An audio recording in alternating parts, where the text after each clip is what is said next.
Love got some rave reviews at yesterday's practice. Was so hot, in fact, he reportedly was being fanned by one of the coaches. Not dramatic at all. Hey, Wilds, what do you make of the rave reviews for Jordan Love at Packers minicamp yesterday? Well, I make that I'm totally confused by them because 24 hours before that, here was from Rob Demoski. Jordan Love's first crack at the 2-minute drill that we've seen barely gets past midfield and ends with him skying a pass over wide-open Malik Taylor's head on 4th and 7 from the plus-minus 46. Brandon, I'm totally confused on what to make of the reporting on Jordan Love. And I understand that all reporters have a job, and if, the team is playing, you have to, and people are interested in Jordan Love, you want to write about Jordan Love. I do question this. Is it fair for us to be reporting on practices? Is it fair for us to be, I'm going to rephrase that. It is fair to be reporting on practice. Is it fair for the audience to start taking judgments on practice? Does that make more sense? Because I do think that the reporters have a responsibility to report what they see. But as someone who's reading those reports, is it fair for me to be like, Jordan Love doesn't look awesome or doesn't look great? And is it fair to Jordan Love to be like, man, I'm practicing. That's why it's called practice. If I knew I was going to be judged, I would take less risks on stuff. Like, where is my, for lack of a better term, safe space to kind of try stuff out? Yeah, I think it's fair but you got to always remember that practice is scripted. So at the end of the night, the last thing that these coaches do is they script the next practice. So you'll see offense go out, they'll take the field, the scout team, practice squad players will be on the other side, not the number 1 guys, not the number 2 guys, maybe a handful of number 2 guys, and they're literally told what to do. You're going to drop to cover 3. We want you to play the corner, so we want to get this look at the flat.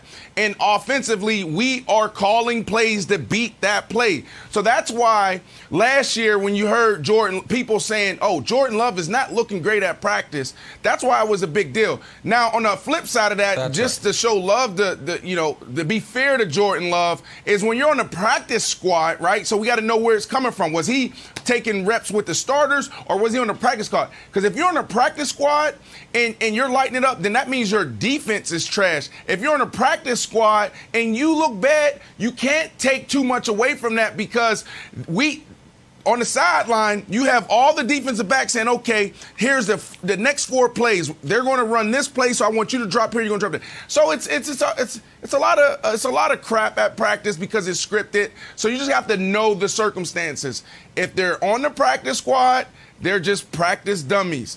If they're on the 1s and 2s, they should look really good. Yikes. So for Jordan Love, Nick, to go out there and light it up with the 1s and 2s, it does say a lot, right? Because, this is a big moment for him. This is a big moment for this organization.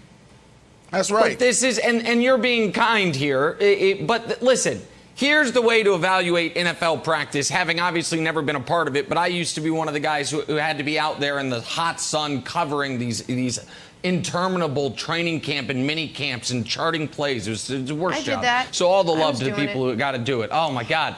Here's the thing. If a guy's really, really good at practice, it means very little. If a guy's bad at practice, it means a lot. Because of Brandon's point. If you're playing with the starters on the offensive side, the practice is set up for you to succeed. So do I take a ton from Jordan Love playing great yesterday? I take a little. I take more from Wilds, what he was talking about 2 days ago, when Love was really struggling, when everything is set up for him to succeed. But to me, Jenna, or Brandon, the most interesting and important thing he said was the end of that soundbite. Because Jordan Love understands what Aaron Rodgers understands, what the Packers front office is trying to muddy the waters so other people don't understand. I was drafted to play quarterback. And right now, the quarterback hierarchy, he's getting all the reps at 1s because it said in the report, Blake Bortles and Kurt didn't get a lot of reps. Well, thankfully, they didn't get a lot of reps. But Jordan Love understands, guys, they took me in the first round to be the starting quarterback here. I am now having the opportunity to be the starting quarterback here. The reason Aaron Rodgers is not there is because he knows what I know. They drafted me to be the starting quarterback, so this is my opportunity to be that starting quarterback, Brandon. Listen, and here's the cool thing that's happening right now. You're seeing him elevate. You're seeing his demeanor change.